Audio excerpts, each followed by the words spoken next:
Hey, everybody, and welcome back to PodQuest. On this episode, we have special guest Jim Zub. He is the current writer of the Conan the Barbarian series over at Marvel. He's also worked on Avengers, the Dungeons and Dragons books, Samurai Jack, and a whole bunch of other stuff too. Jim, thank you for being here. Thank you for having me. I really appreciate it. Yeah, no, I was glad we could set this up. Also, again, sorry for the absolute confusion in my original email to you.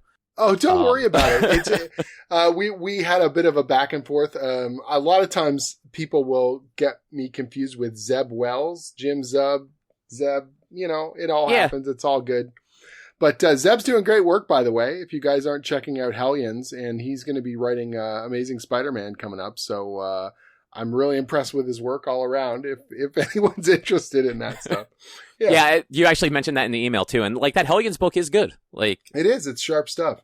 Yeah, but yeah, it's it's a good problem to have to be compared to another writer who's rocking it out there. So I can't really complain. And we're both doing fun stuff over at Marvel. So and so you're currently writing Conan.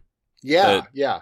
I've been writing Conan since like February last year, and it's been an absolute joy. It's like a bucket list project for me. He's a character that I've been wanting to, like, I've written some Conan projects previously, but getting to do the flagship series and do a longer run on it has just been the best. It's been a joy. And Conan, I might be misremembering this, but Conan was in Avengers. No Road Home. Thank you. There you go. I was going to say No Surrender, and I'm like, that's the first one. What was the second one? Yeah, No Road Home. And I wrote most of the Conan sequences in that one. Like that's, both No Surrender and No Road Home were, team ups. It was Mark Waid and Al Ewing and I all co-writing those weekly released Avengers events with a host of amazing artists. We had, Pepe Larraz and Sean Isaac and Paco Medina, just all sorts of amazing, Kim Jacinto, like these incredible artists teamed up with us doing these kind of epic Avengers stories. And the second one, Marvel had gotten the rights back to Conan. And so we were able to bring him into the mix in this really cool, twisted kind of multi-dimensional story. Yeah, it's been long enough now that I don't 100% remember how it goes, but I remember reading it, and actually that was sort of, I knew Conan from like the Schwarzenegger movie. Sure, most people do, yeah. Yeah, and I believe you're older than I am. Probably. But there was a cartoon, and I want to say like either the late 80s or early 90s, where like he had like a phoenix that came out of his shield and stuff. Conan the Adventurer, it was called. Okay, good. It's just old enough that like I don't remember it, but I very vividly remember like the phoenix out of the shield and everything. No, and I grew up, obviously saw the original, Schwarzenegger movie, and my brother was a really big sword and sorcery reader, and so I read the original Robert E. Howard stories and a lot of the other kind of spin-off novels and stuff that have been created since then, and then read tons of the comics, a lot of the classic kind of Roy Thomas written comics, both the regular Conan the Barbarian and the awesome stuff, the black and white ones in Savage Sword of Conan. Oh, nice. Okay. And now you're writing it yourself, which must be awesome. It's surreal, honestly. It's one of those series that I never even imagined would be possible. So when I say bucket list, it's like I wasn't seeking it out with this assumption that it was even possible. It just seems crazy to me, let alone the fact that I'm writing both Conan the Barbarian and Dungeons and Dragons. So arguably two of the bigger properties in fantasy anywhere. Yeah, like Lord of the Rings is kind of like the other thing out there. Like, yeah, but no one's writing new Lord of the Rings stories. You know what I mean? Exactly. Like, so to have those two kind of properties under my purview at the same time is kind of mind-bending. And they're very different takes on fantasy. Like Dungeons and Dragons is partially influenced by Conan, but Conan, predates it by a good 30 years, if not more. Oh, wow. I actually didn't realize Conan had been around that long. Oh, Conan is the original.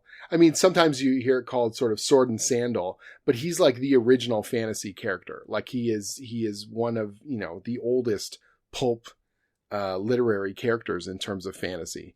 And this idea of this character, most people's modern view of him is from either the comics or, the Schwarzenegger movie. And so, I don't think people realize the tradition that he embodies. He really is. And we actually kind of lean into a little bit of that when he's in No Road Home, because that whole story is kind of a story about stories. It's this neat thing about myth. And one of the reasons why Conan is sort of in there is a bit of a nod to this idea of these greater stories that are being told, and that have been told even before Marvel Comics, So it's really a pleasure and an honor to be able to work on the character and to be able to add new stories to the canon. I had this amazing moment. The last convention I went to in person was October 2019. I was in Paris Comic-Con, and Roy Thomas was there, and he's written more Conan stories than anyone else. And I had seen him at other conventions, but never got a chance to meet him. We had an amazing conversation, and he had actually been doing a story for the new King Size Conan they did for the anniversary. And the Marvel office sent him some of my books just to get him caught up on what was going on. And at that point, it hadn't been announced that I was doing the flagship book, but I told him just in confidence. And he was so warm and so nice and welcoming. And just like, you get to meet one of your heroes and they get to be, they're the exact kind of person you hope they are. And which is awesome. That's the ideal, right? Yeah.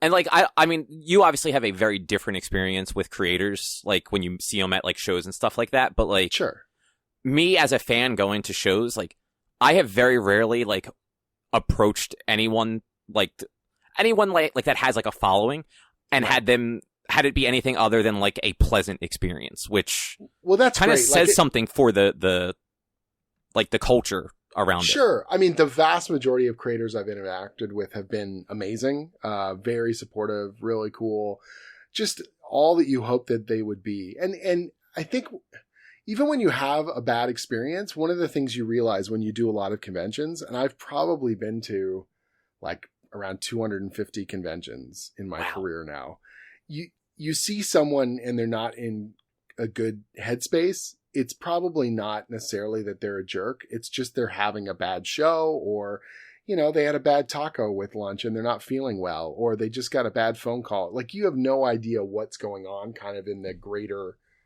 whatever of their lives. And so I'm much more even keel on that stuff now. But I think a fan, if that's the only interaction they're ever going to have with that creator, that would really color their view of them. They would be like, oh, so-and-so's a dick, and you're like, it's not always that simple. There's always other stuff going on that, as much as you try and be natural, you also need to put on the best version of yourself when you're at a convention. And if I'm not feeling it, if I'm out of sorts, or, there's other pressures or things going on, it's better for me to step away from the table and take a break and come back with the best energy I can, rather than sort of drag myself through it, Yeah, exactly. And like you said, everyone has a bad day. Like, frankly, it's not like you guys are at the show to like walk around and like, see the sights. Like, it's still work. And after 3 days, 4 days of like at the table, thousands of people coming through, like, you're tired on a Sunday afternoon or whatnot. Yeah. And it's the two extremes, right? Either it's been really crazy busy and you're exhausted, or you just had a slow show and you're just kind of worn out. You're just like low energy, and either thing can happen. And it's just, you do enough shows and you kind of got to recognize both in yourself and in other people, okay, this isn't working. You know what I mean? Yeah. And that's something that I try, and when I'm talking to new creators, I think they assume every convention is going to be some wondrous kind of magical experience. And I've definitely had amazing stories and experiences, but there's slow spots, or store signings where it all goes wrong and you're like, oh, this is humbling. This reminds you, you know, that it isn't always going to work to your advantage. Yeah, I know. I don't expect you to remember this at all. I think it was I want to say it was the first year that they did Keystone Comic-Con in Philadelphia. Oh, yeah. Yeah, that was the first Keystone Comic-Con. And I know it was you and Steve Orlando were there. Mm-hmm. There were a bunch of other people, and it was you, the both of you, and I think there was one other person that did like a Q&A panel. That does not surprise me. Yeah, totally. I forget who the third person was, but I can't remember either. This was like 2017. Was slow. That was really and it was one of those weird shows where they actually had too much convention space. So all the aisles were too big. So it made it feel even emptier than it really was. And so it was just that awkward kind of feeling of like, and oh. yeah. And Artist Alley was in that weird kind of like strip in the back. And then you had the wrestling and music stage off to the right. So it was hard to have conversations. Oh, yeah. And it's one of those things where I'm sure when the organizers looked at the map, they were like, oh, this all works, but you forget about sound and you forget about what people are doing in each space, right?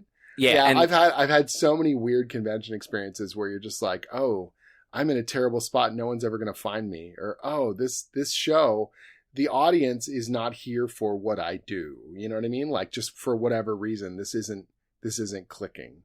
Yeah. But I remember you guys were talking like away from your tables in the Artist Alley. And like, I came up and I bothered you both. I'm sure it wasn't that big a deal. Like, I think we were all in such a weird headspace that weekend. Oh, I'm sure. And like, I don't mean to say like I came up and just like intrude in your conversation, but like I came up and I was like, excuse me, hey guys, like if you ever have a chance, like, would you be interested in doing an interview? And you were both just like super cool about it. Like you both gave me business cards. You're like, here, shoot me an email. Like, if we have time, and like in Steve's case, he's like, if DCPR is okay with it, like, I'm always game. Right. And like, that's just cool. Like, that's cool that like you guys are open to stuff like that, and that you are just, friendly to people, for lack of a better word. There's no point in being, big ego about this kind of stuff. It's nice to be able to chat about the books and get a little bit of promotion out there, but honestly, just meet people who are into this stuff the way you're into it, or just expand people's knowledge about the things that you're passionate about. So, yeah. But so Conan, yeah. So we're saying like you got to talk to Roy Thomas about it. Yeah. And working on the book and working with the team, like both my editor, Mark and Lauren at Marvel, and then of course working with the Conan properties people, and they approve all the stories. So, just getting their feedback has been wonderful because they're the experts on the character. And although I consider myself pretty knowledgeable about it, it's always nice getting that feedback and knowing that they like what I'm doing, or digging deeper in and getting their insight in terms of, how they feel the character should be portrayed, Yeah, which is, and I have read the Conan stuff. Like I read all of Jason Aaron's run. I think he did the first 12 and you picked up on 13.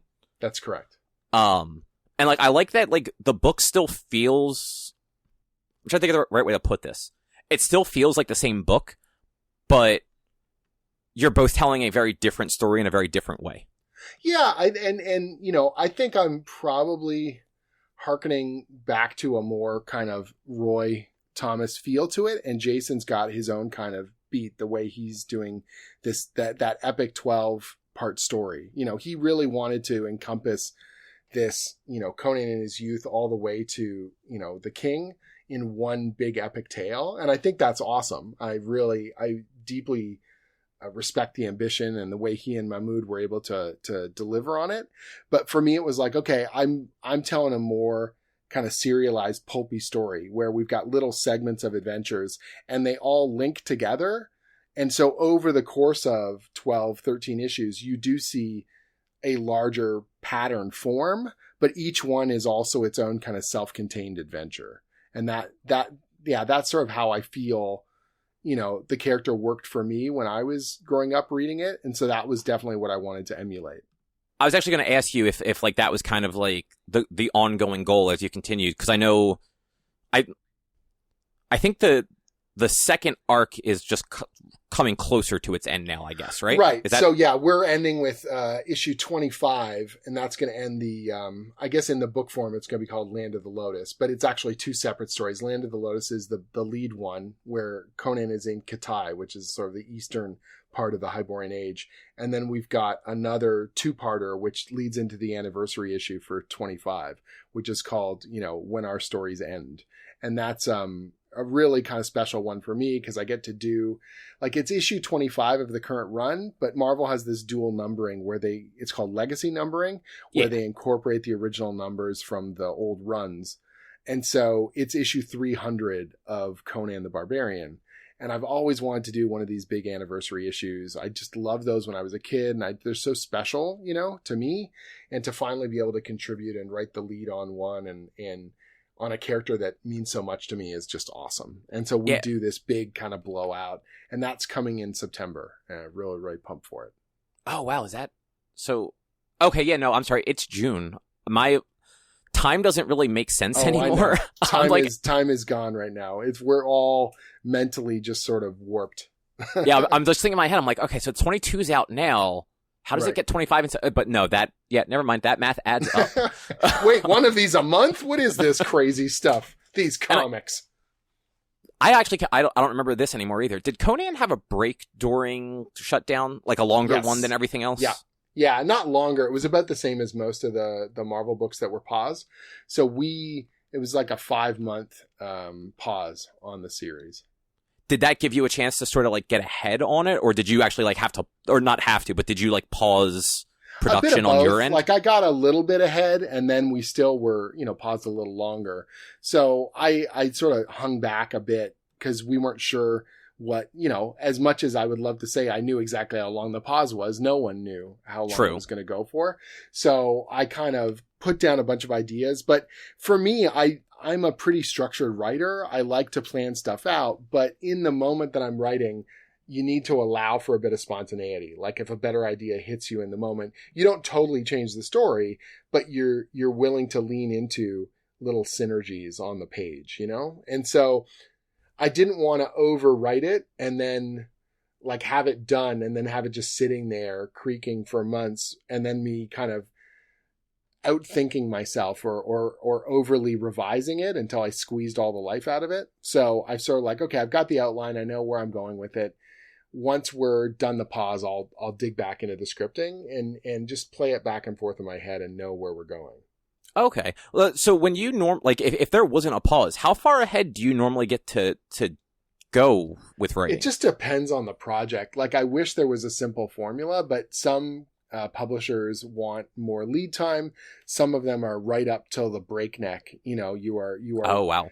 It feels like you're throwing train track in front of the train. Like, and it just depends on their schedule and the artist's availability. Like it's such a variable that I don't want to say it's always the same, but usually if I'm doing a typical Marvel project or DC or something like that, as the solicit is coming out for an issue, I'm usually either just finished that script or in the midst of it. You know what I mean? So I'm about 4 months ahead approximately. Okay, that's I never realized that. So that's kind of crazy. So like when you read the solicit, like that's just based off of like your outline essentially of like what like the story arc's going to be.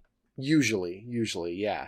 And so and that's unusual compared to traditional publishing. Like comic book publishing is considered, when I talk to traditional book publishers, so my wife and I co-write a series for Random House called the Dungeons and Dragons Young Adventurers Guides.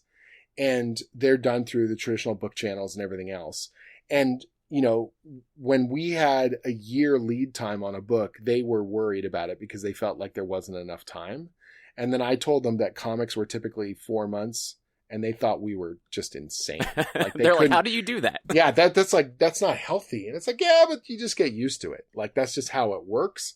And sometimes it's breakneck. And every so often I would get myself into a situation where I would be writing sections of script and sending those, like throwing them over my shoulder like breadcrumbs for a wolf that's changing me or something. Like the artist is right behind me and I'm desperately trying to stay ahead of them. And then other times you've got a bit more lead time. So I guess you're not a Marvel method guy then. No, I've done it, but I don't like doing it. So for your listeners, the Marvel method was the way Stan would write back in the classic days. And some writers would do, because that was the way that worked for him. And it was a way for him to juggle, God knows, 7, 8 titles, 12 titles a month or whatever insanity he was doing. So he would write an overall outline, give it to the artists. And these artists, they were kind of older, seasoned pros. They would just draw the pages and leave space for dialogue. Sometimes they would thumbnail little dialogue ideas in the caption or in the corners or whatever. And then Stan would come over and he would just dialogue the whole thing. And so that became what was called the Marvel method. But very few writers do that nowadays. Like the only one I know of that's currently a Marvel that works at the Marvel method is Dan Slott. So Dan Really? will write, Dan writes these, and they're not always broad outlines. Sometimes he'll do a page by page beat, like this happens on this page and then this happens on this page. But then he goes back over it and he dialogues it. And I know That's that surprising. for sure. Yeah, because we co-wrote Iron Man together, and essentially I was the second half of that process where he would send me the outline and then I would do a full script with the dialogue, and then he would go back over it and we would sort of bandy back and forth on tweaking the dialogue. So having read like so much of his work, a lot of it is so it seems so planned out that to think that like he's going in and doing the dialogue sort of like, well, he knows where the overall story is going. Like he still has the overarching plot figured out. It's just the in the moment dialogue beats. That's the stuff that he's coming up with. And I mean, it's impressive because I can't work that way. Like I don't think I could either. Like, you know, I was happy to dialogue the stuff and to add my own sort of pacing and flair to what we were doing on Iron Man. But we're such different writers in that way. It really surprised me, you know, when I got the first outline from him and I was sort of like, oh man, this whole section, I can kind of dictate where it's all going. And this other part is very, very specific. And that's cool, you know, but we would have almost more productivity just getting on a phone call and chatting for a couple hours. Cause then I could pick his brain about larger, you know, thematic stuff or where we were going with the overarching story. And I would take notes and be like, oh, okay, I can foreshadow that in the dialogue here. So he doesn't have to, you know, worry about it later or whatever. That must be really cool to be able to do that just with anybody too. Like the fact that you like in your job, you can collaborate with other people like that and just like hop on a call with them and be like, all right, so what are you thinking for this? Like, yeah, here's my thoughts. Not everyone enjoys co-writing. Like some people find it like a tug of war. But almost every co-writing experience I've had has been really positive because ideally what you figure out is what each person likes to do. And then you let them loose in that area so you can focus on what you like to do. You know, the only time it doesn't work is if you both don't like the same stuff. And so it's kind of left fallow in some area. But like most of the time I've been very fortunate. Like when we did the Avengers No Surrender and No Road Home, just, you know, Tom Brevoort's casting picked 3 people who were really, really compatible with each other. You know, Al Ewing is this big kind of cosmic thinker with really cool philosophical ideas and drama and has a deep love of the kind of weird and wonderful corners of the Marvel universe. And then you've got Mark Waid, who's like your classic, you know, superhero writer who can kind of do anything. He's like a Swiss Army knife and he knows this stuff inside out and he's written everything. And so he can just problem solve like a madman. And then I'm this highly structured kind of writer. And so, you know, who's used to digging deep into continuity or pulling out little weird old bits and things like that. And so we put all of us together and I was obsessed with structuring out the broader story, which neither of them was as excited about. And to be honest, because it's, you know, it's a lot of work in No Surrender. God, I think we had 22 characters we had to juggle, right? So I'm like trying to figure out where everyone fits and how we're going to mix up the teams and all this stuff and what thread is going to keep everyone sort of rolling. And anytime I ever had a problem, Mark had a solution because he's written more than Al and I 10 times over. And then Al could just come in with these wonderful big picture thematics or these amazing moments that we could plug into all this cool stuff. And we just all got along really well. There was a real gracious quality to it. And I came in on the first one feeling a bit like the weak link in the chain, like, oh man, I'm not half as experienced as these 2 guys.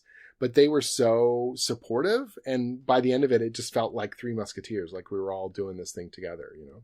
And that's awesome. And it led into a sequel, which is always good. And yeah, it was such an amazing feeling. Literally the day that the last part of No Surrender shipped, Tom Brevoort, our editor, contacted us and said, well, this was a joy, you know, to put together. Do you guys want to do it again? And so we already started brainstorming that early for the next Oh, one. wow. Yeah, and I mean it's got to be a lot of work to put out like a weekly book like that, even if you have a ton of lead time. Yeah, speaking of lead time, that is the most lead time I've ever had on a project, but it also demanded more of us than just about any other project because we had 3 different artists who were drawing the book simultaneously. So, Pepe Larraz is drawing issue 1, and I think like Paco's drawing like issue, I don't remember, 5 or 6 or something. And so if something gets referenced in issue 5, we have to make sure it's the same reference that's going to show up in Pepe's issue number 3. Like we're writing it in order, but then we're drawing it out of order. And so we needed to be way ahead of everybody, and these massive reference folders and literally spreadsheets to keep track of where characters were and who got injured where and what's going on, and so that the thing wouldn't, unravel.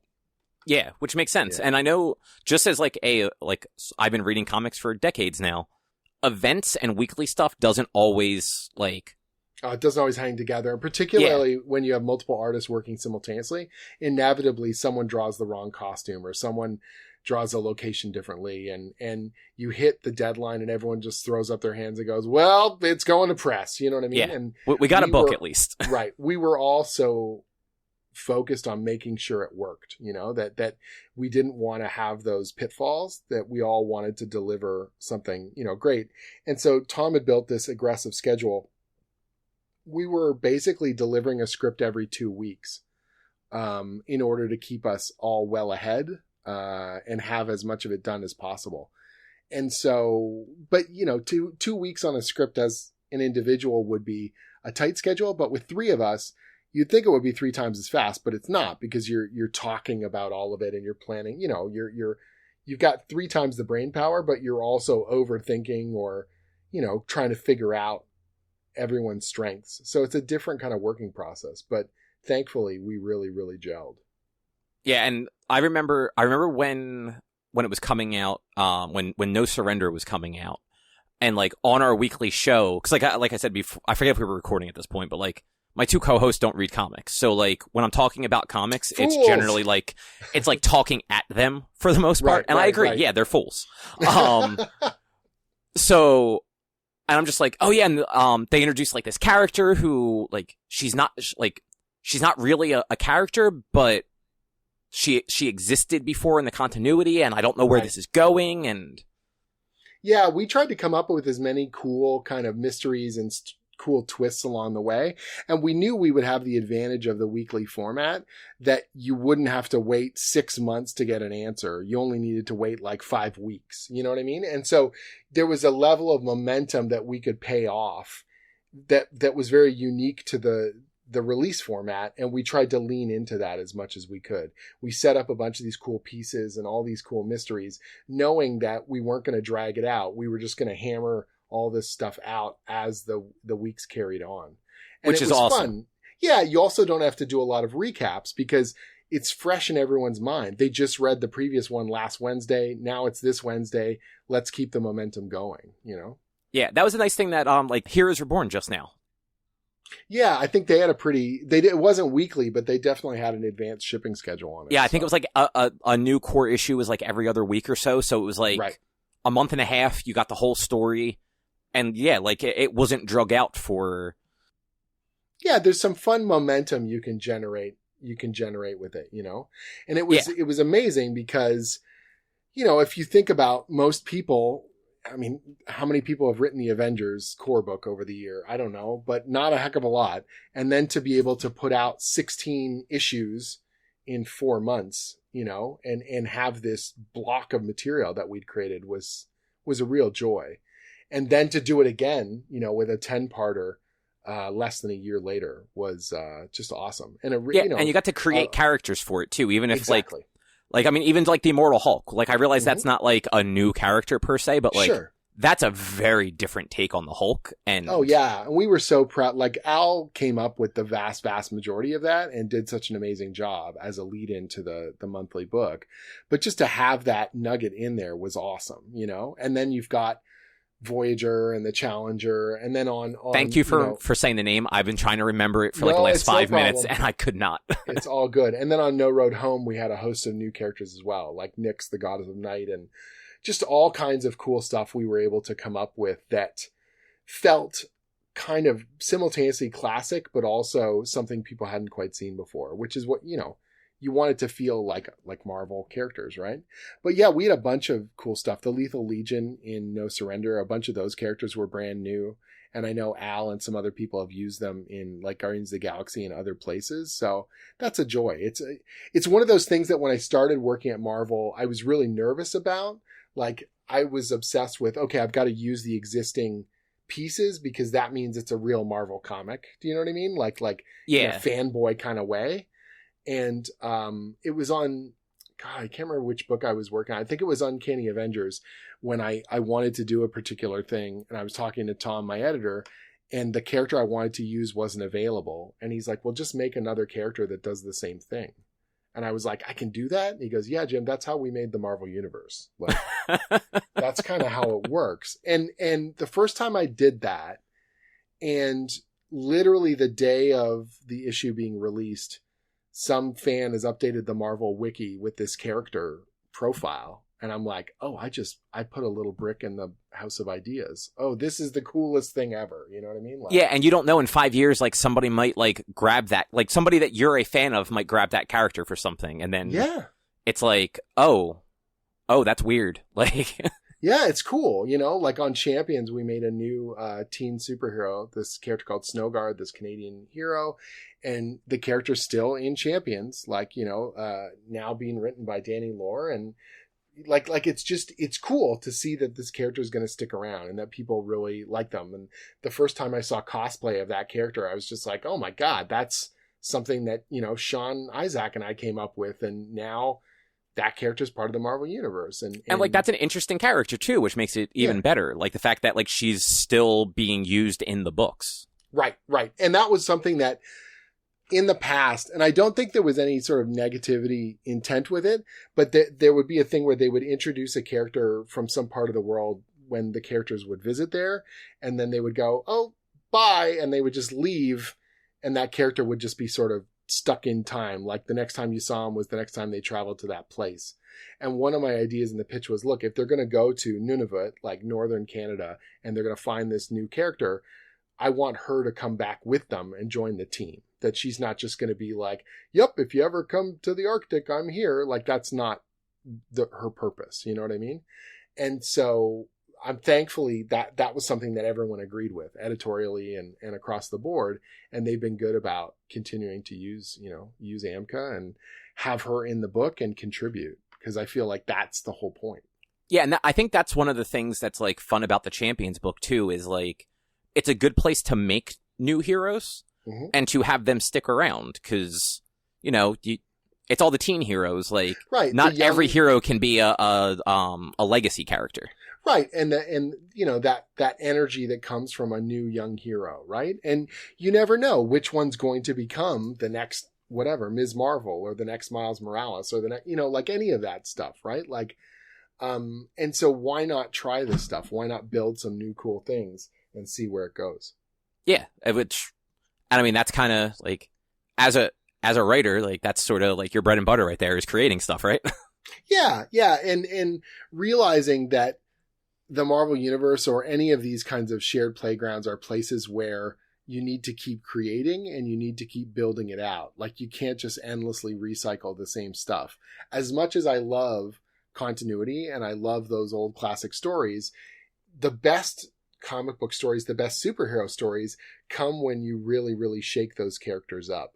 Like if I ask you, what's a classic X-Men story? You'd say Dark Phoenix Saga. You're like, well, that, they killed off Jean Grey and they did all these crazy things to these characters that at the time felt just insane. Like, how can you do this to my favorite team? Right. Yeah. Or, Captain America with the Winter Soldier. You can't bring back Bucky. Like that's sacrosanct. What are you doing? And yet that made for such an amazing, story and makes for such memorable kind of stuff. And if you go through the history of these characters, the vast majority of those seminal stories are the ones where they really kick it out, where they try something and they experiment or they shake these characters to their core. And then you're like, yeah, that's a really memorable, powerful story. And that's why it works. So if I'm doing my job, I need to shake these things up instead of just kind of finding myself in a well-worn rut of these characters doing the same thing over and over again. How can I help progress them? How can I emotionally and dramatically push them into new, cool areas? Decades and decades of story and hundreds upon hundreds of issues, like, you kind of have to do new stuff with them. Like, it can't always be fighting, like the Red Skull if it's Cap, or, right. Doc and Ock. If it is, you better find a new way or a threat that you haven't quite seen before. And it doesn't always have to be absolutely transformational, but it's even just finding a new angle on that conflict, or finding a new, thing for them to be fighting over, or what's at stake, or any of that stuff, right? Like, that's your job, is to try and shake it up. So good example. We're talking, about my work on Conan. I'm not going to change the core of who Conan is, but I can put him into situations you maybe haven't quite seen before. So I did a 3-part Savage Sword of Conan story called The Gambler, and I wanted to put Conan in a situation where he couldn't just grab a sword and kill his way out. So I put him in this gambling den full of inequity and high stakes, where you could literally bet your life away. And he's the bodyguard to this rich merchant who's a blowhard and troublemaker. That guy gets killed, and basically the gambling hall decides that Conan has to step in for the merchant, and now he's at the gambling table and everything's on the line. And it's like, Conan playing cards doesn't seem like a very transformative thing, but it's a situation, again, where he's not playing to his strengths, and he has to bluff, and he has to mess with these people's expectations of him as a warrior. Yeah. And then when shit hits the fan and a big combat breaks out, you're like, yeah, it is now Conan doing what he does best. But the way it all plays out is a little unexpected, and he's being used, and there's a caper happening in and around him that he's trying to understand, and there's all sorts of wheels within wheels on the story. And it was like, this feels like a Conan story, but one I haven't quite seen before. And that's kind of my goal, is I'm going to give you the ingredients, but I can mix it up, or I can add some new spicy element that maybe you haven't quite tasted before, and let's see what we get on the other side.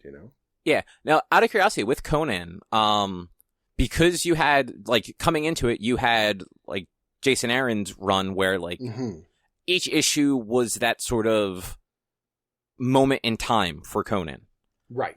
Like, leading through, like, kind of his whole life. Do you have any, like, ideas or desire to, like, cherry pick some of, like, those eras that he worked with like, what you're going to do? Does. So, like, in my stories, I've rolled the timeline back, so we're in an earlier era of the character. I like him when he's a little bit younger and more impetuous and getting himself into trouble. It's more fun. Yeah, there's a joy to him also discovering things, instead of being like, oh, he's been to this part of the world 20 times or whatever. And so that was just my preferred kind of start point. But in the anniversary story we've got coming up, I've kind of got him in his prime.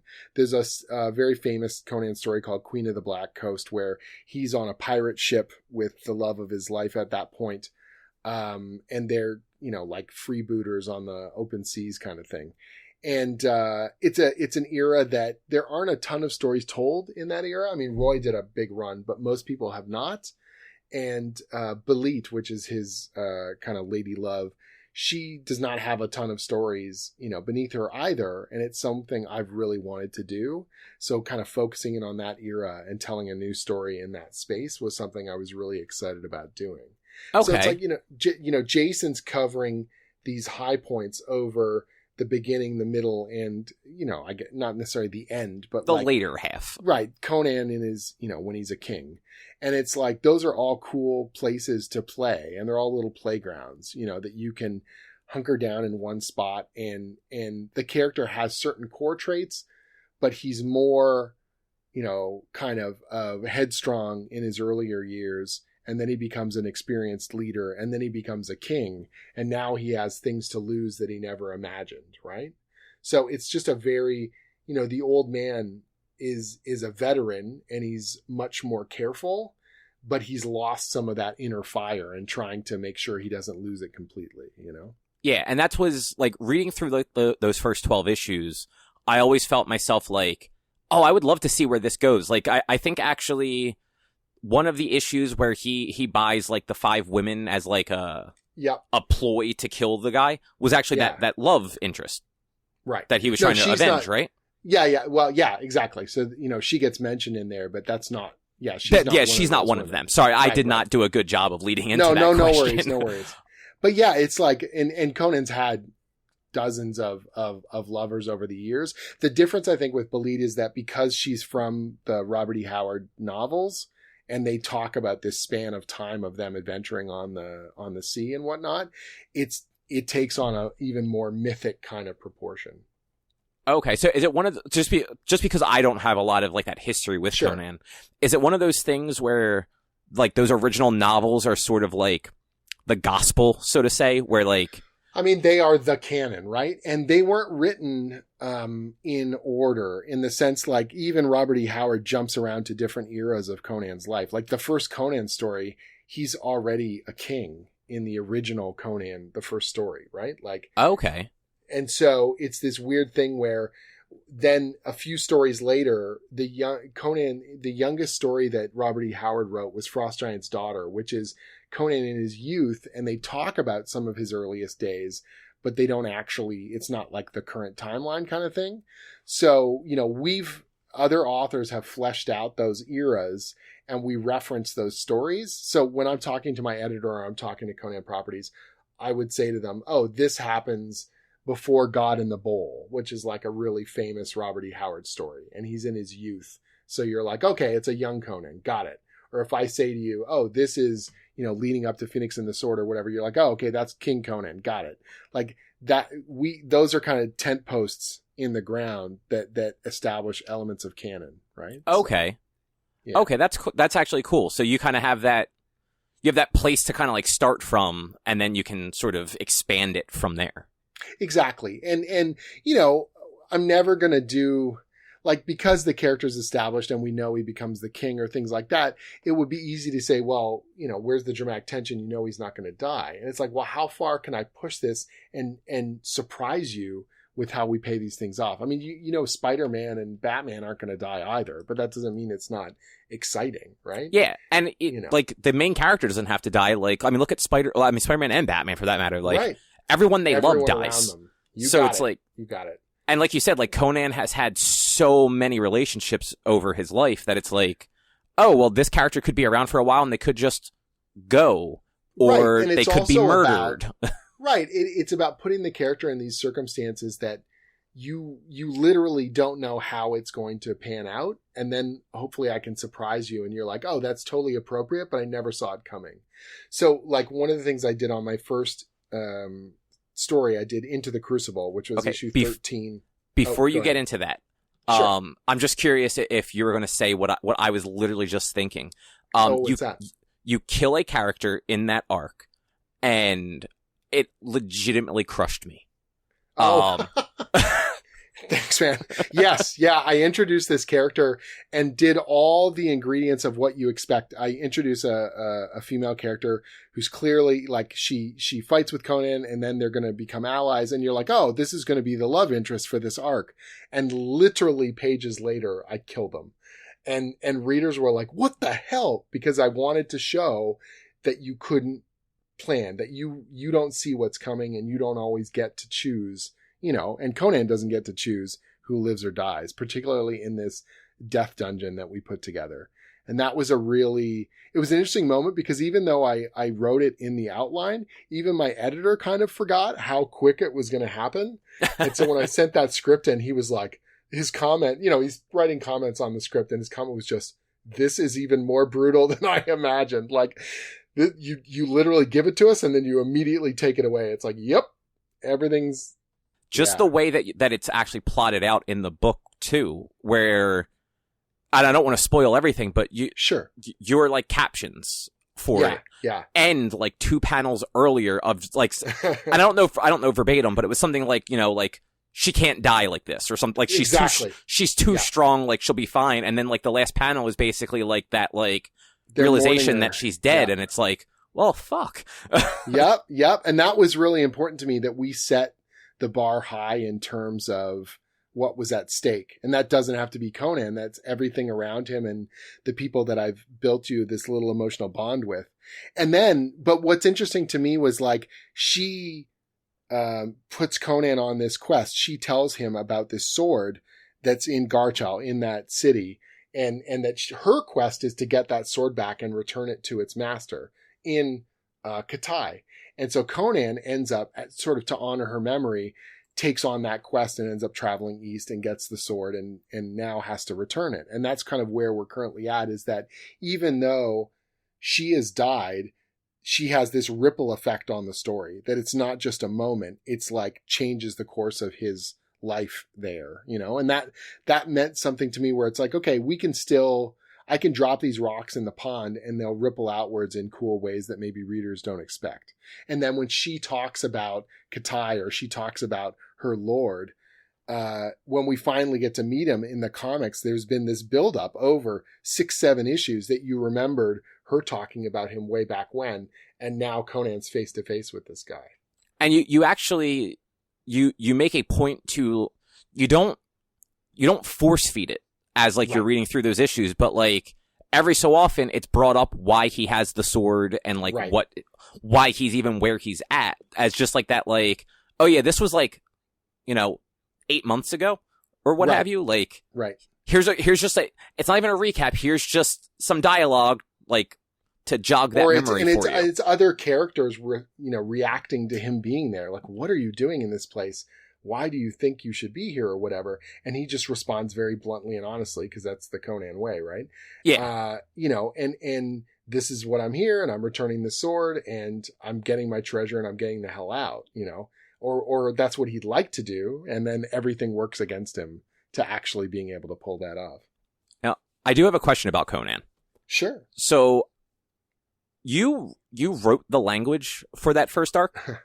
Yes. So in Into the Crucible, what I wanted to do, again, it's that idea of what have I never seen before. So normally in most of the classic Conan comics, Conan just goes to a part of the Hyborian Age and is able to interact with people. Like, they just all speak some sort of common trade language, or they don't really deal with it. It's like Star Wars. Yeah, ish. Or the characters will, maybe if they're speaking a foreign language, they'll have a little aside and they'll do those square brackets and then translate it for the reader. And I wanted to put Conan in a situation where he did not know what was being said. And so he had to infer everything from body language and people's facial expressions. And I thought, wouldn't it be cool to leave the reader kind of on that mystery, that they also didn't know exactly what was being said and had to infer it from what was being shown in the panel. And it was pretty ambitious. And so I came up with a language for, that area, for Utarakuro, where they're talking to each other. And every time I would have characters speak, I would fill in these words in a spreadsheet so that if we were going to use them again in some way. So if they're talking about the champion of this arena, they always say it the same way. Or if they're talking about killing or fighting or the contest or any of these things, those words would come up again in their word balloons, even though the reader, it's gobbledygook in the sense the reader doesn't know exactly what's being said. And then in the final issue of the story, we actually published in the letters page all the words. And if you go back, you can pick out those words and see them being used in very specific contexts, in very specific scenes. So when you were writing it then, were you like double writing it, where like you were writing out what it was saying and then writing it in like the made up language? Right. So I was writing the made up language, and then exactly. I would have the other lines in there as well in brackets for my editor. So, he understands what we're covering in this. And trying to also make sure that the fictional language took up approximately the same amount of word balloon space as the translated stuff, that if a character was barking orders really quickly, that there would just be a couple words in the word balloon. And if they were saying something more involved, that there was this rambling kind of text. And, even because I wanted to feel like a real language, we would have different versions of words, like the past version of a word or a present version of a word, or, all the little sounds that go between words, like saying the or is or at or any of that kind of stuff. We would just have different sounds that we were putting in front of some of these words to make it feel like this was being spoken, not just kind of gobbledygook code or something. Yeah, that's on like that is just a crazy thing to think about. Like because I mean, you were just saying earlier, like on like a good book, you're like maybe 4 issues ahead, 4 months ahead, right? Give or take. So like to come up with a language for that was a 3 or 4 issue arc, I think, right? Yeah. It was 4 issues, and it was a challenge I gave myself because again, it was like I'm writing the flagship book. I really want it to be special, and I want to give myself challenges and give the reader challenges. Like, not you haven't read a Conan story quite like this before, or you haven't seen him up against this kind of threat, plus the mystery that he does not know exactly what's being said about him to his face. Like, people could betray him and plan and plot around him, and he doesn't know with 100% certainty. There's a translator kid who's with him, and the translator kid is paraphrasing and sometimes would purposefully misconstrue or change the translation. So in those moments, the kid's saying something to Conan, but he's kind of curbing it one way or another to his advantage. Okay, I was actually going to ask you that. If because I honestly I read through all of like the notes in the back that were like this means this means that, but I did not go back and actually like translate it. Yeah, and it's like it's an Easter egg. Like if someone really wants to, they can go and it will all make sense, or it all functions. But obviously the story still functions without it. You can just read it straight through and enjoy it. Yeah. And I'm sure there's a Reddit thread of somebody that like translated every single one of those things somewhere for you. Probably. And that, that would be a joy that someone goes to that extra effort because they enjoyed it enough to do so. Right. Yeah. And I did it for me, and I did it for the effect it would have on the page. But really it was about, can I pull this off? And, my editor was like, this is ambitious, like, because you're leaning so heavily on the artist. Like Raj Antonio, who drew that story, I'm telling him what expression I need or what body language we need in order to make the language make sense. And then I've got to lean on him so much more than normal, because it's like everything has to come through. The subtlety has to come through, and what the character, how they're posed, instead of it just being, okay, if the drawing's not good enough, I can always fix it in the word balloon. Like, I don't have that crutch to lean on, right? So, I didn't think about that. Yeah, there would be little moments where I was like, I just want it to come through in the body language, or I want the bravado of the character to come across. So you don't know what they're saying, but they're insulting Conan because they're looking at him like he's a piece of crap. And so it's like that was so important to me that it worked without the word balloon being clear, even though I'm translating the thing on the page in a way, right? So, now, did you know, like, going into it, who was going to be doing the artwork for it? I didn't know on the first issue. Like, as I was finishing the first issue, Raj got cast on the series. So you got lucky having somebody that could actually, like... Yeah, I was really nervous, honestly, that because I wrote this really ambitious story, and we're going to do this thing, and, you always hope that the collaboration is going to work out. And thankfully, Raj was a really good fit. And Corey Smith, who's drawing the book now, is stellar. Like, Land of the Lotus is one of the best looking damn stories I've ever had the joy to write. And he just, it's hard to explain to people. A lot of fans, I think they assume that if a story's bad, it's because the writer wrote a bad story. And if the art's bad, it's because the artist drew it bad or whatever. But it's not always a clear delineation. Like if an artist has a crappy script, they can, draw a crappy story or really have a hard time making it look good. And if an artist does a crappy job on the page art, no matter what I write, it's not going to work. You know what I mean? Like I can only do so much with the text if the drawings aren't there. Art style has like an impact on that too. Like that's actually why I was asking if you knew who was doing the art ahead of time. Yeah.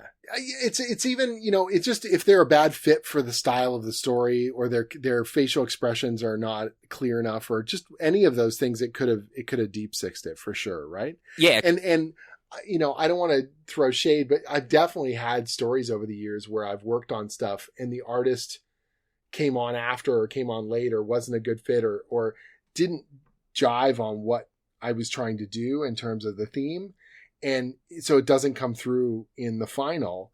And, the reviews are pretty mixed. And you're like, it's not my fault, but it's not necessarily the artist's fault. Like, it just wasn't a good collaboration. Yeah, and that's a bummer. It is, absolutely. Especially, you bust your butt on these and they bust their butt on those pages, and to not have it come out the way you want on the other end is obviously a disappointment.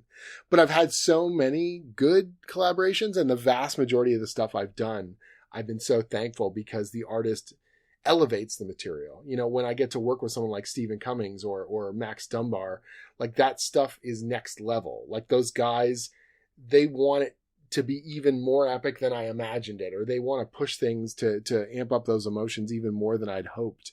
And that's all you can ever ask for from a great collaborator, Yeah. Like, it's such a joy to work with someone and to see that page art coming in, and your excitement builds with every page because they're doing it even better than you hoped, Yeah. I'm actually glad you mentioned Steve Cummings, because, like, Wayward is one of the prettiest books, like, I've read in years. Thanks. And yeah. Steve is a stunning artist, and Tamara Bonvillain, who did the colors on it, they meshed so well together, and it just came through on every page, Yeah. Are you an anime fan by chance? Yeah, absolutely. Like, it depends on which era you want to talk about, but I was into the anime fandom quite early. My brother went off to university in the early 90s, and at the University of Waterloo, their science fiction club, a bunch of Japanese engineering students had come to the school, and they brought their comics and their anime stuff with them. And it just, like, spread like wildfire. And although I'd grown up watching stuff like Star Blazers or Robotech or things like that, and I kind of vaguely knew that they were from Japan, I hadn't actually seen Japanese animation, subtitled or from the source like that. And my brother came home for Thanksgiving that year. This is 92 maybe. And he brings, like, a copy of Akira and Black Magic M66 and Bubblegum Crisis and all these kinds of older, like, the classics. They're classics now, but at the time they were contemporary. That's true. And I watched this stuff, and my mind was absolutely blown. I'd never seen this kind of, these cool science fiction and cyberpunk stuff and amazing animation and exciting and violent and wild kind of storytelling. And it really, really hooked me. And then we started watching, because, the depth and breadth of anime and manga, they've got romantic comedies, and they've got historical dramas, and they've got, like, anything you can, sports, and just everything. Yeah, it's so much you can imagine. And so I started digging into all of them. Like, one of my favorites from back then was Kimagure Orange Road, which is like a rom-com with a bunch of psychic kids running around a high school getting into trouble. Like, it's, and another one I liked was Video Girl Eye, which is this kind of rom-com, kind of thing. Like, I'd never seen that sort of stuff before. Especially not in cartoons. No. And so the depth and breadth of it was what really blew my mind. And so, one of the things I avoided when we started doing Wayward, like, Wayward's such an interesting genesis of a series, because it was really Steve and I both deeply collaborating in an unexpected way. Like, I had done my creator-owned book Skull Kickers, which was this action comedy, sword and sorcery, and that put me on the map for a lot of people. And then we came around to do Wayward, and that really came from the time I was at the Udon studio for about 8 years as an artist and a project manager, and Steven and I had worked on a bunch of projects together, but it was a lot of freelance illustration and advertising design stuff and things like that. And one of the books that we made at Udon was this art book called Vent. And it was a way for us to come up with a bunch of cool ideas that we would control and own, the individual artists. And I had a graphic novel kind of pitch thing in there, and Steven did this picture of this girl standing at the top of a stairwell and those creepy cats, all around her. And I was like, what's this? And he goes, I want to do like a Japanese ghost story. I was like, that's awesome, man. I really hope you make that. And then years later, I did Skull Kickers, and we got back in touch with each other. And he's like, I've been doing the commercial stuff for a while. I really want to do my own creator-owned book. I haven't done it in so long, and I'm just missing it terribly. And I was like, whatever happened to that Japanese ghost story? And he was like, I haven't done anything with it yet. I don't even know what the story is. And I was like, oh, man. And I had been working on a fantasy idea, and it's pretty derivative, fantasy in the modern world. Like, what if you had those classic kind of fantasy elements here in the here and now? And a lot of people have done that stuff before. So I wasn't sure what my twist on it would be. I was trying to figure that out. And then Steven started talking about all the cool kind of Japanese ghost stories and legends. And I knew some of the yokai stories and things like that. And I thought, oh, that's the trick. Like, we don't do Eurocentric classic kind of British or Germanic fantasy. We'll do Japanese supernatural stories in the modern world. And we'll use this kind of thing that Steven had come up with. And so we both started collaborating on it really heavily. And I did a ton of research, and we brought on Zach Davison, who is literally a Japanese monster scholar. And he was really helpful with gathering resources and things like that. And then I had already been to Japan several times with the Udon Studio, but this just gave me another excuse to travel and do more research, because we didn't want one of Steven's goals. Like, Stephen Cummings lives in Japan. He's raising a family in Yokohama. He didn't want Japan to be portrayed the way he'd typically seen it. Anytime there's a foreign story, it's all like ninja temples or like, neon kind of high-rise buildings. And it's like, yeah, those are some iconic things that are in Japan, but they're not, they're a stereotype of a photocopy of it. You know what I mean? They're so it's derivative. Shinjuku basically is what you see in everything. And it's like, yes, Shinjuku is a real place, and Akihabara is a real place, but there's so many amazing other places in Japan that are off the beaten path and are fascinating and visually distinctive. And so he said he wanted the Tokyo that he drew to be the real Tokyo.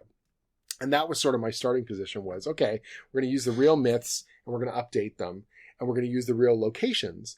And so I would travel and we'd take tons of photos, but we'd also do like Google Earth links, and I would literally wander around the neighborhoods and be like, okay, this is where this entire scene is taking place.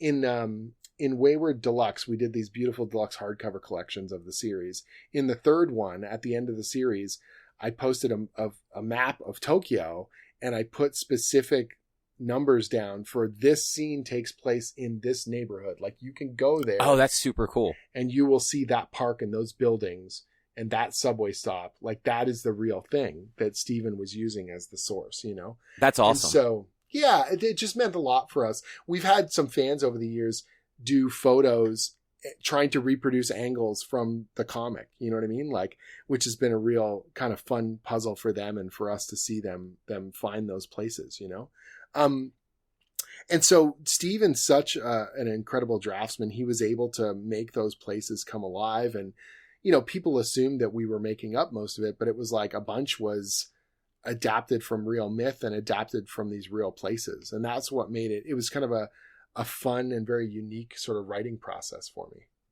Yeah, and I know, so funny enough, like the two places that book goes are the two places outside of the US that I've actually been to. Like, I was in Japan in 2019, and I was in Ireland about 11 years ago. That's awesome. Nice. And it's funny, like, I had read Wayward prior to going to Japan, because like it came out before then. But after we kind of set this date, I actually bought the trades on Comixology so I could like refresh real quick. Awesome. And like, I ended up, rather than just refreshing, I ended up just reading all 30 issues again. Sweet.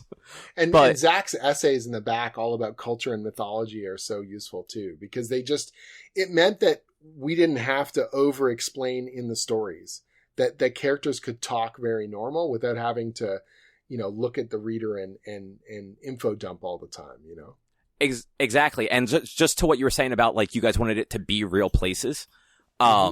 Seeing some of like the like captions of like where something was happening, I'm just like, I was there. I remember specifically one of the locations in one of the issues was Ueno Park, and I like literally our hotel was across the street from there. Nice. So one of the things that was most amusing for me was at the start of the series, I had gone to Japan and did a bunch of research. And near the end of the series, I was in Japan. But midway through, there was a huge section where I was overwhelmed with deadlines here, and I was just at home working. And so some of these locations were places I had never been, but Steven would send me reference or assure me this would make for a good spot. And like when the kids are holed up in that temple and they're defending it against the Japanese Defense Force, I had never been there, but we wrote a whole sequence in that temple area and the surrounding park.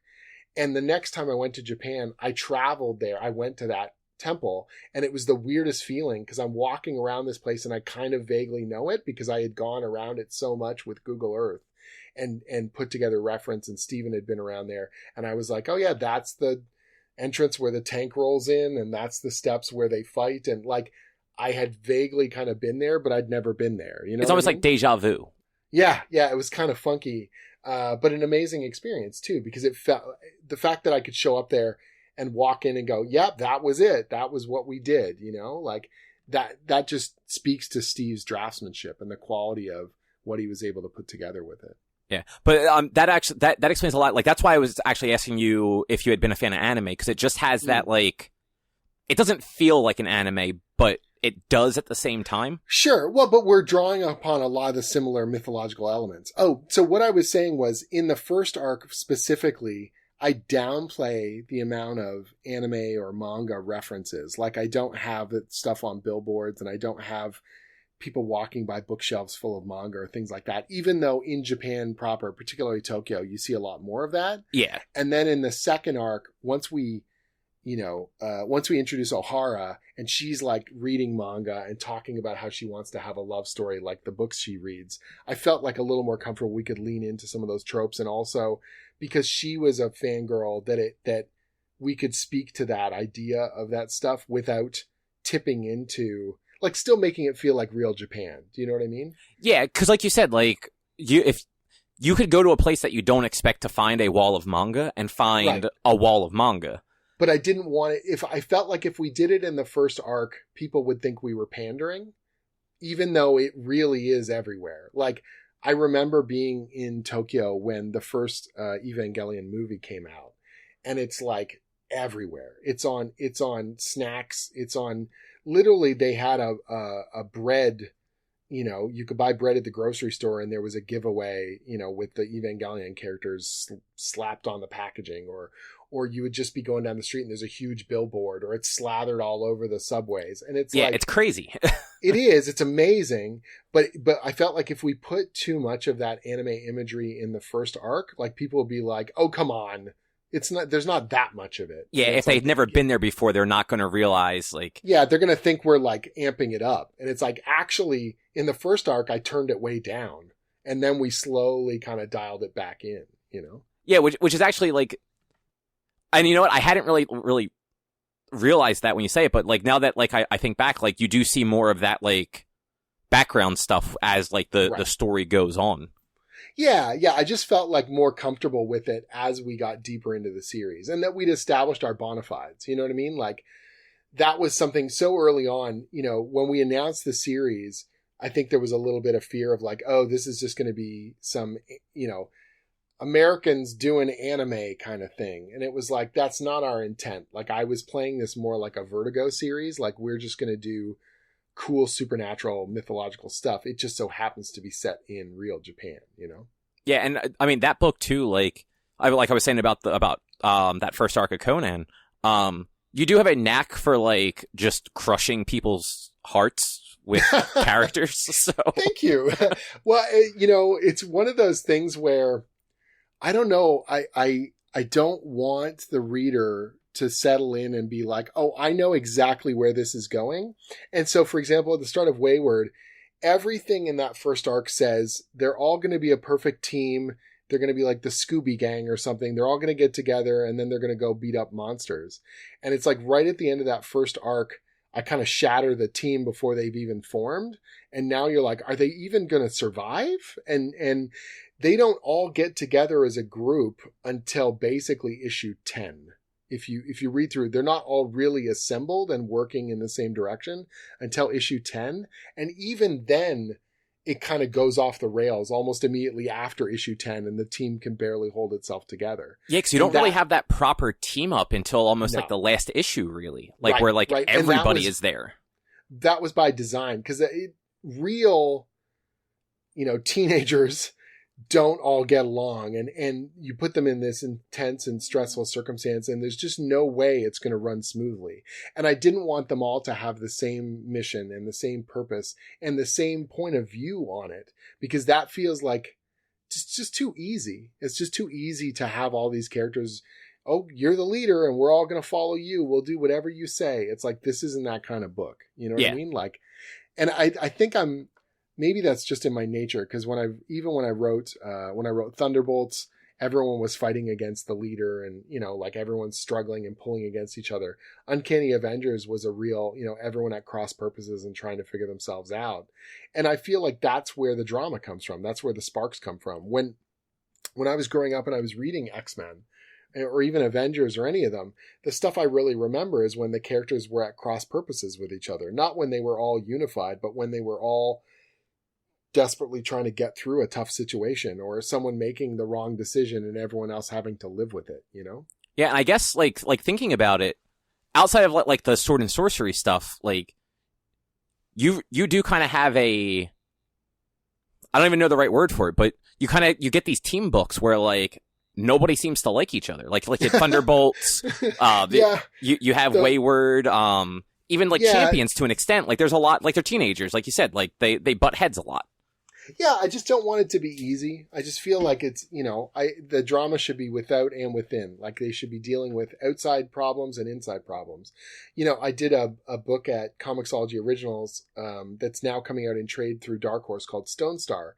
And it's ostensibly like a bit younger in terms of its age group. Like it's, you know, colorful and adventurous and all this kind of thing. And it looks like it's going to be this joyous kind of, oh, all these aliens and robots and big colorful action. And it is.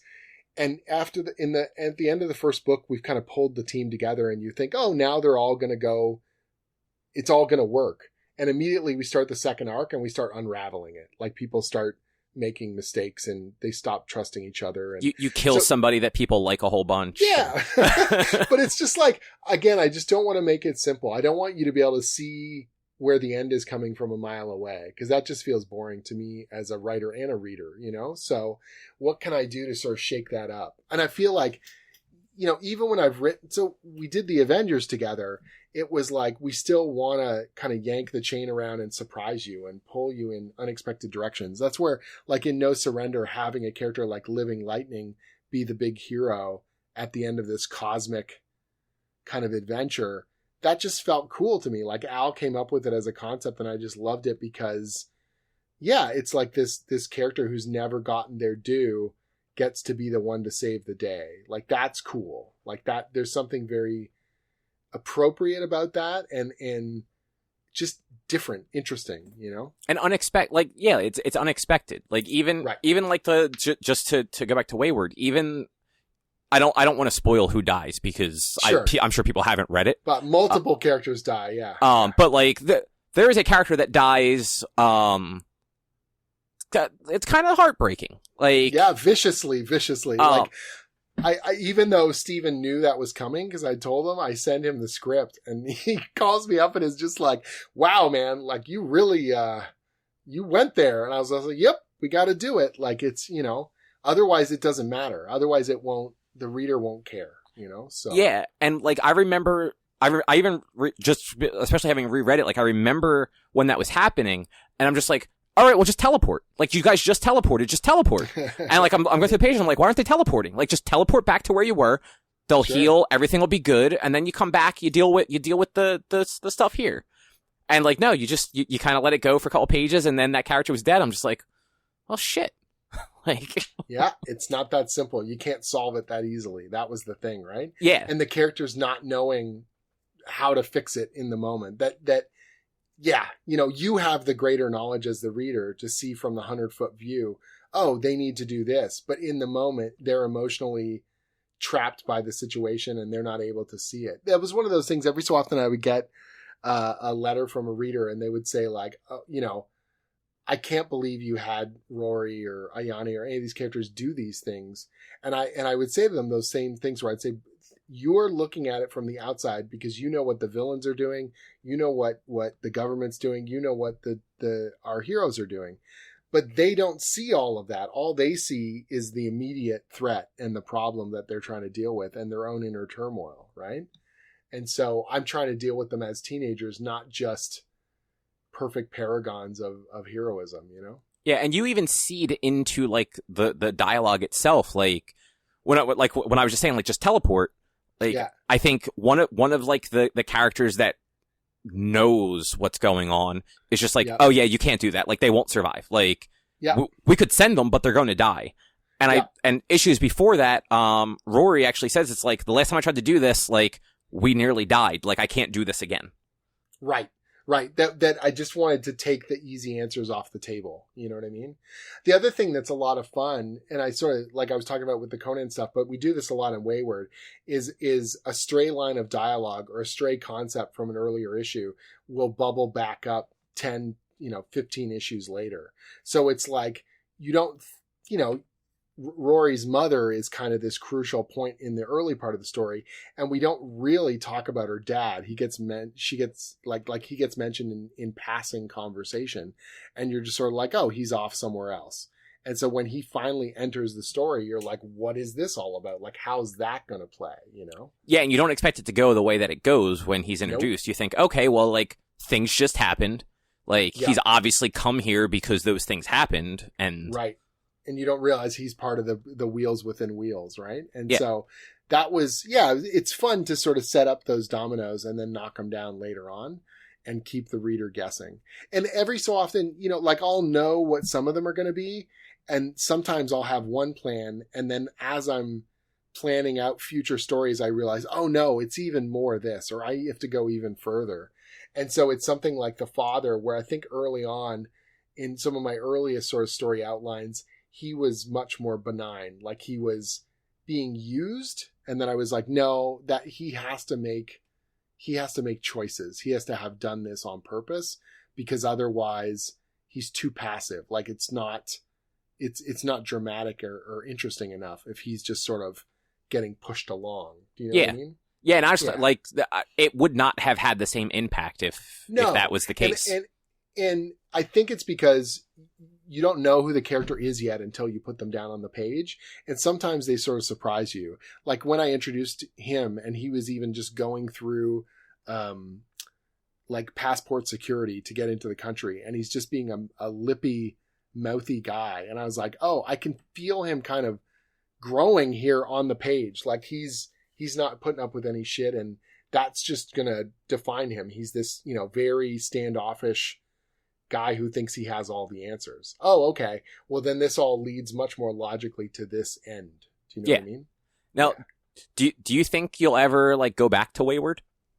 I don't know. Like Steven and I have talked about it, and it's one of those weird things where I'm of two minds of it, right? So first of all, I love working with Steven. I love working on that book.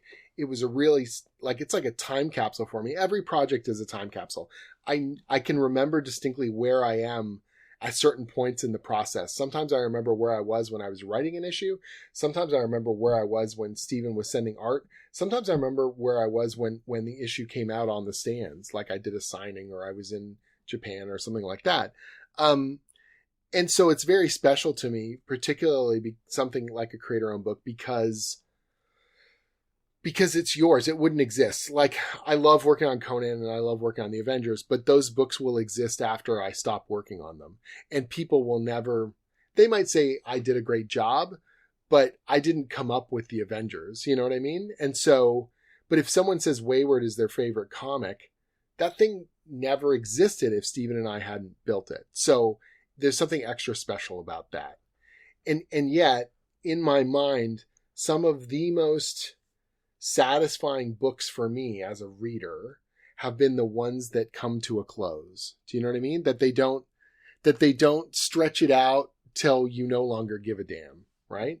The fact, like some of those Vertigo books, whether it's Preacher or Sandman or The Invisibles, are like really cool series that had a distinct finish, and you're like, put a milestone down.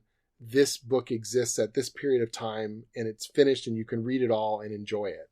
And the only thing I fear is coming back for a second bow and it feeling like a bad tribute album, or like we don't have the clarity of purpose. Like, I'd almost rather make a new book with Steven. So then you're like, hey, if you liked Wayward, you're going to love this. but it's also its distinct own thing. Do you know what I mean? Honestly, that would be fine too, because honestly, you guys worked really well together. So like, I'd be fine just buying that new book also. Right. And, you know, and that way Wayward is this 6 trade paperback or 3 deluxe hardcover series that exists and is complete. And it never feels like it's just sort of wearing out its welcome, you know? And 30 issues is like a nice run too. It is, right? And now I can't say, therefore I will never go back to it, because if the right idea struck and if Stephen was, you know, hyper focused in the same way and we were both on the same page and said, no, we can tell a really cool story that picks up where it left off or has something new to say about that supernatural world, I would want to leave that door open. But I just don't want to do it because it's almost like the team thing, like I talked about before. I don't want to do it just because people expect it. I don't want to do it because, well, you got to do it. If something's successful, you got to make a sequel. And it's like, yeah, sure. But do I, you know, like, is that my goal? Just to go back to the same worn, you know, thing? Or is it better that Stephen and I come up with something that we think is really cool now and launch it? You know, like, that's kind of where my head's at with it. And the same thing with, you know, Max Dunbar and I have talked about doing stuff like we're doing Stone Star, but then we want to do other creator-owned things down the line. And it's like each of those is going to end up being their own little time capsule. Like Skull Kickers is who I was as a creator from 2010 to 2015. And the things I thought were funny and the things I thought were cool. And it's still me. I still love all that stuff, but I'm no longer the person who wrote that. I've done a bunch of other things and I've learned a bunch of other things. And so like Skull Kickers, last year I did a Kickstarter for a 10th anniversary special that now we're finishing production on and is going to go off to press and go off to our backers. And then eventually we'll release it through Image. It is some of those elements of old Skull Kickers, but it also embodies a lot of things I've learned about comic book storytelling now and what I think is funny now. Because I don't just want to stand still and do the same old, you know? Yeah, you want to have that nostalgia for the characters, but you want to also show that, like, you've grown, the characters have grown because you've grown. And you deeply appreciate that the fans want more of the thing that they like from you, you know? But you also need to recognize that you're not the same people. Like, as much as people say, like, whatever classic run, you know, Chris Claremont and John Byrne on X-Men. Everyone loves that run. And oh my gosh, what an incredible classic era of comics. You couldn't recapture that magic if you wanted to. Even if you got the same people and you put them on the book, it's not going to be that book. It can't be that book. They're not the same creators. They don't have the same priorities. That, you know, the world has changed and you need to keep that, enjoy what that was and appreciate what it was, and then be able to separate and go, okay, I would love to read new Chris Claremont stories. I would love to read more John Byrne stuff or whatever, but not necessarily try and just grab the old thing again and do it over again, you know? Yeah. And it's nice that, like you said, like, it's open for you if you want to go back to it, but you're not, you're not trying to, like, milk it for everything it's worth. Like, you want to have that fondness for it still. Well, and that was the thing, is that even when we were looking at the book and I said, okay, we might be able to make it to 35 or 40 issues, but we're on this cusp in terms of sales where I feel like we have enough room to tell the story I want to tell it in the way we want to tell it, and deliver the goods rather than kind of being forced out the door. So 30 feels like it's the right number. When we were getting, you know, probably about halfway through, I could tell we were heading toward it. And I thought, okay, this is going to work. Like, we've got all the pieces in place and now we can pay them off. And it's not going to feel like it's too sudden an ending, but it's also not, you know, we've covered the territory that I wanted to. And it's like, that's kind of the key there. Yeah, it's an interesting way to, like, that it ends too, because it's a very fast ending, but it doesn't feel rushed the way, like, and this is not like a shot at any other books, but like a lot of event comics, like whether it's like the Marvel events or stuff, their endings always feel so rushed. Yeah, they got to just sort of pop it out because, well, it's the last issue of the series or whatever. Yeah, I felt like we thematically, you know, reflected back in a way that worked well. And the one thing I did say in the epilogue, and I was quite truthful, was I wasn't sure if the ending was going to be hopeful or not. Like, I wasn't sure what headspace I was going to be in when I wrote that ending.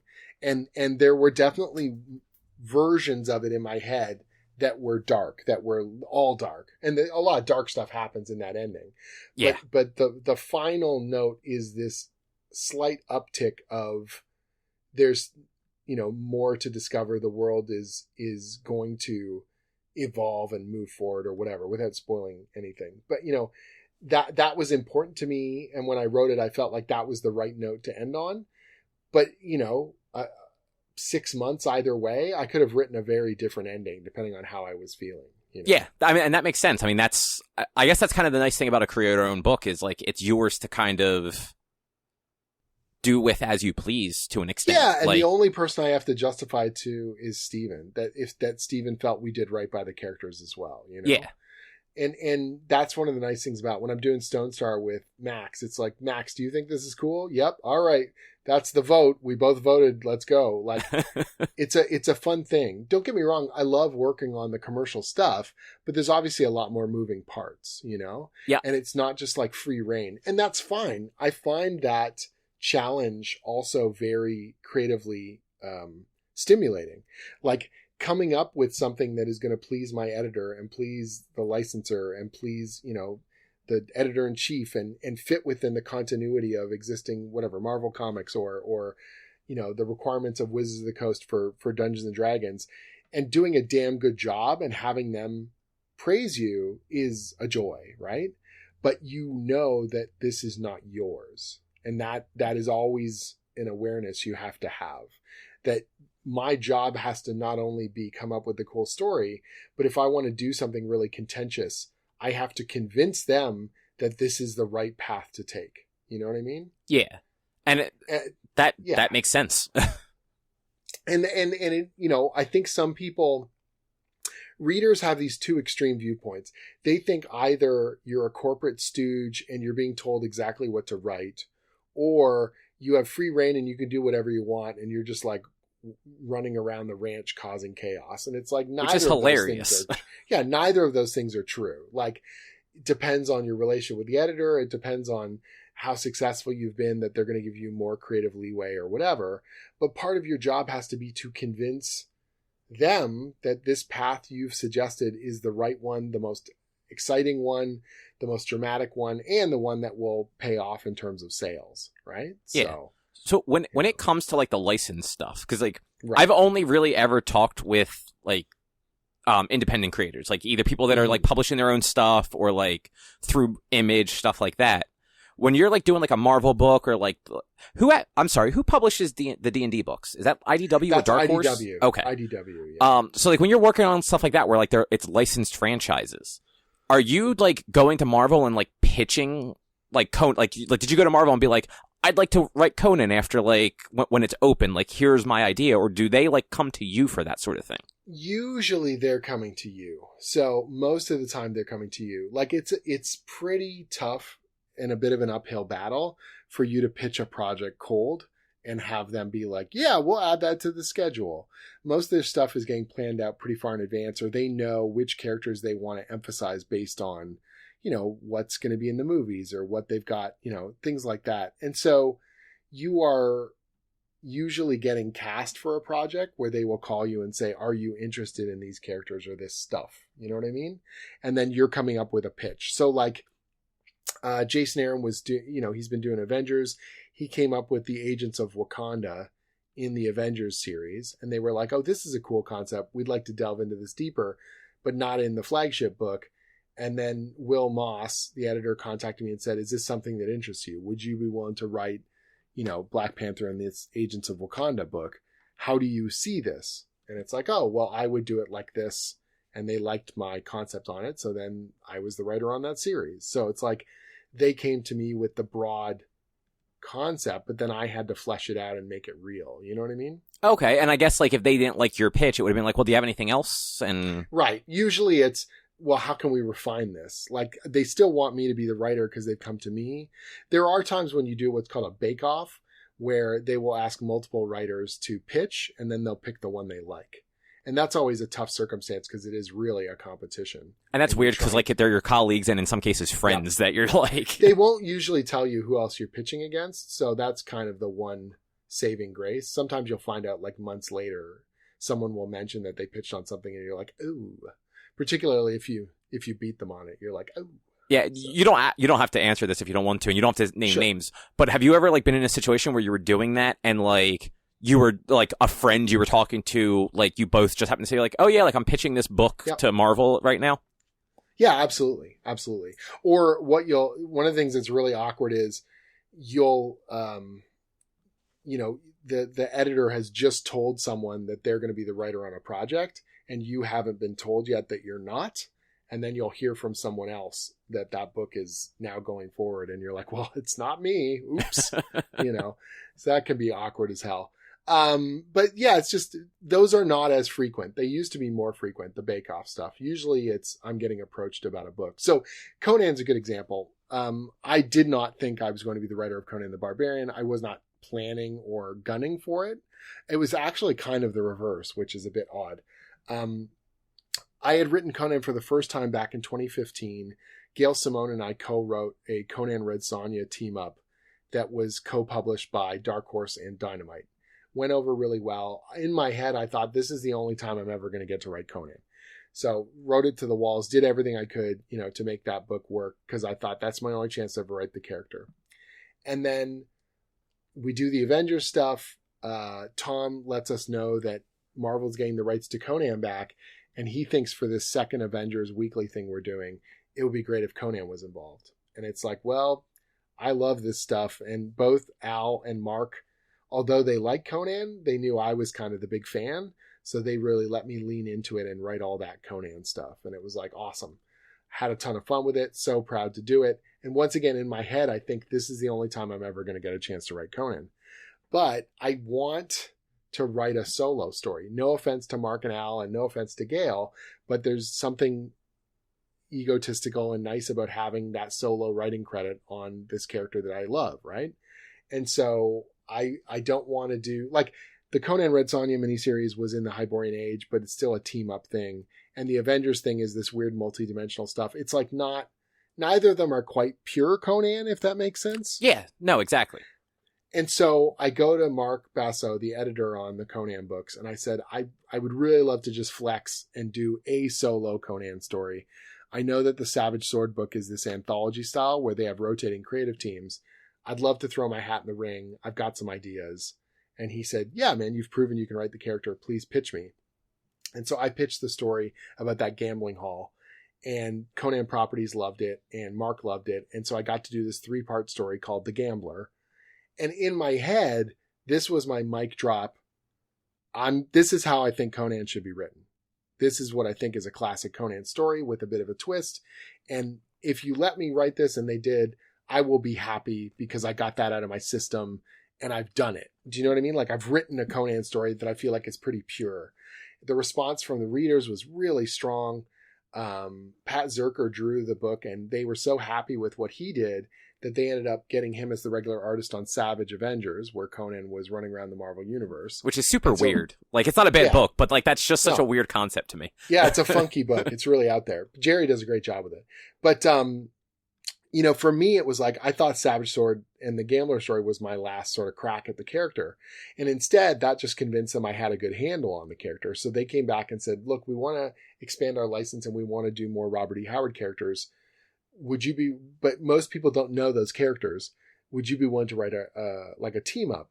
And that's where Serpent War came from. So I wrote Solomon Kane and Dark Agnes and this character called James Allison from the Robert E. Howard stories and Conan and Moon Knight, all in this crazy cross-dimensional time-spanning epic.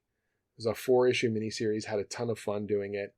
And when the first issue was I did so much research on all those Robert E. Howard stories, and I tried to write it as epic and bombastic and big as I could. Because again, in my head, I thought this is my last chance to write Conan. And I got done the first issue, and I sent it in, and Mark loved it, C.B. Cebulski really loved it, and the Conan Properties really loved it. And what I didn't know was that Jason was getting ready to step off the main book. So I had just no way of knowing that he was wrapping up after 12 issues. And so internally, they all knew they were looking for a new writer. And I was essentially auditioning in real time because I had done The Gambler and then I did Serpent War. And the minute the first issue of Serpent War came in and everyone was happy with it, Mark said, "Hey, can we get on a call?" And in my head, I kind of thought, "Oh, I'm in trouble," because who wants to get on a call? Everything's on email. Why is he calling me? Like, do they hate it? Like, are we starting from scratch on issue 1, or is this crossover not happening? Like, all kinds of things in your head you get worried about. Yeah. And he calls me up and he says, "We want to offer you, Conan the Barbarian. Like, we want you on the flagship book. You're our first choice." And I didn't accept it immediately, contrary to what might assume, even with a bucket list character like that, because at the time I was co-writing Iron Man. I was doing a lot of D&D stuff. I was really, really, really overwhelmed. I was doing Agents of Wakanda, and I'm like, if I take Conan, I can't mess this up. Like, not that I want to mess up any project, but like, this character is so important to me. Like you said, bucket list character. Yeah. Do I have enough ideas, or did I kind of blow my wad on The Gambler? And do I have enough cool Conan material in my head, or is it just an assumption, like an egotistical thing of, well, of course I want to do the flagship book, right? And so I said to Mark, give me like 24 hours. I just need to like think this over. I'm, probably yes, but just give me a bit.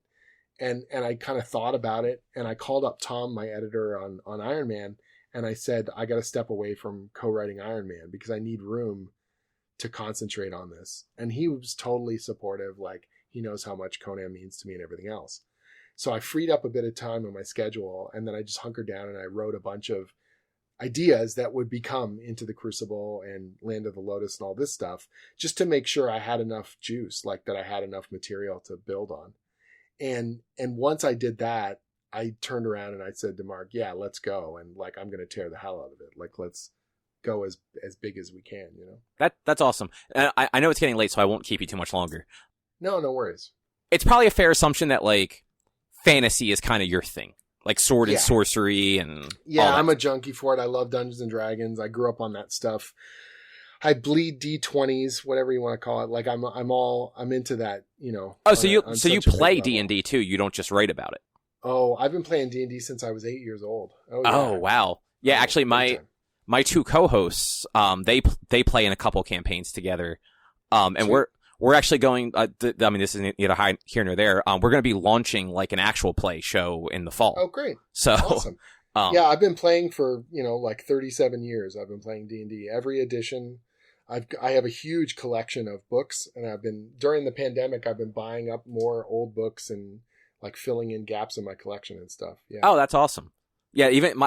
I am not a player myself. I really like the imagination part.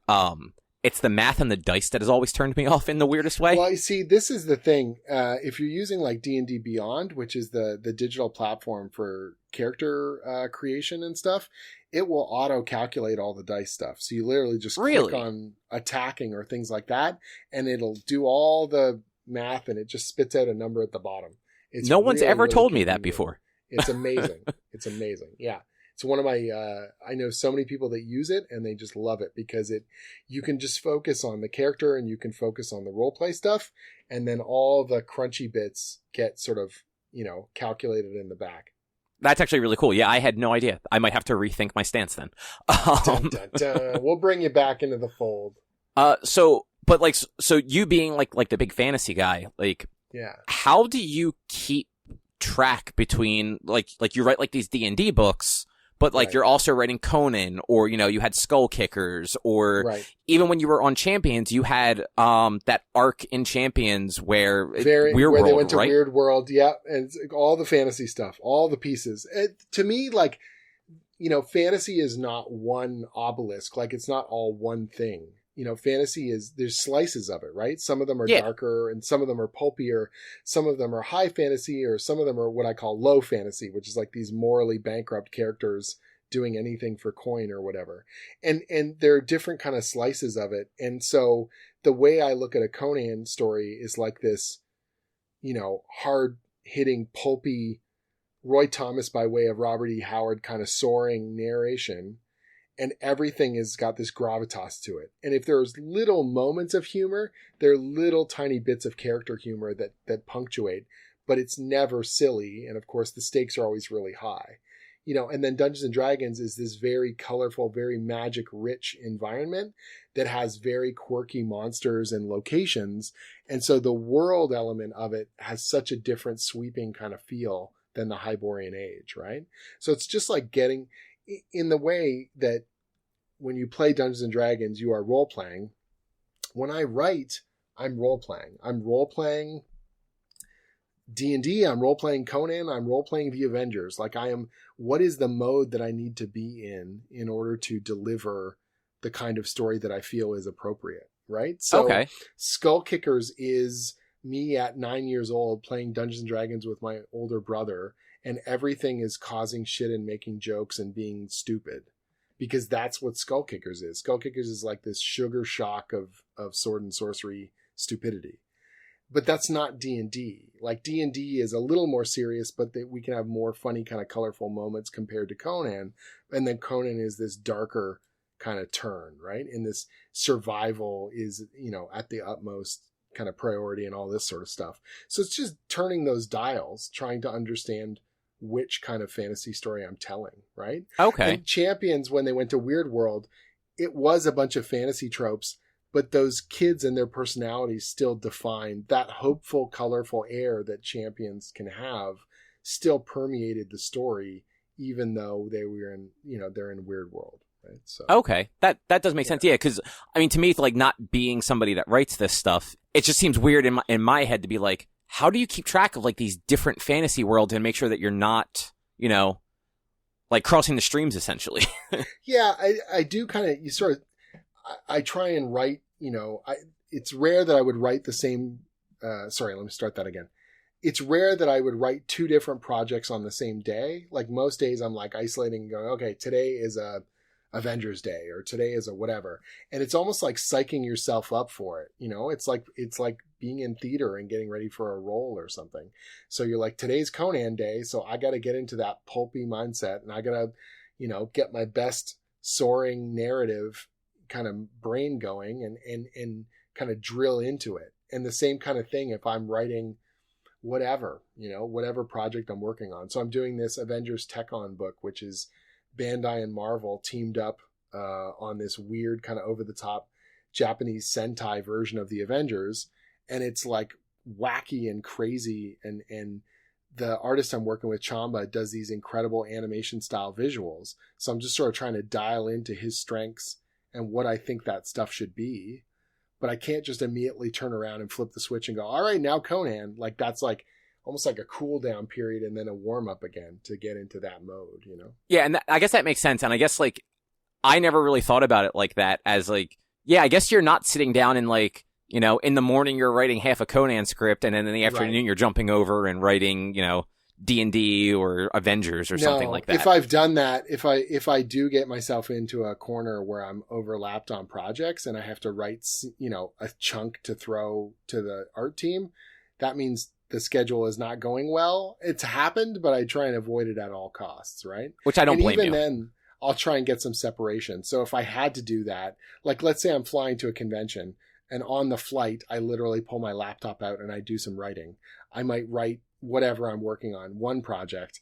And then I arrive, I go to the hotel, I grab a shower, I kind of tidy myself up. And okay, now I'm going to sit down and write pages for a different project. But even that gap sort of allows me to step out of one and then, psych up for the other. Yeah, you're not just like, you're not hitting save as and then just opening up another Word doc. Right.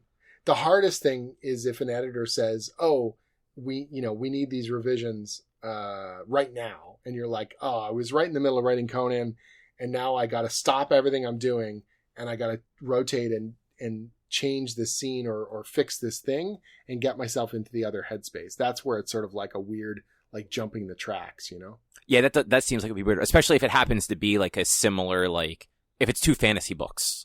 Like, yeah, so I'm sure like, going from like Conan to like Avengers or something like that is it's a jarring change. But you're at least like, okay, I can get out of the one and into the other or whatnot, or, but it is like a weird, it is a form of role play where you're essentially getting into character and getting into the mode for the thing that you're watching, Yeah, because you have to think like the characters so that you know what you're going to have them do.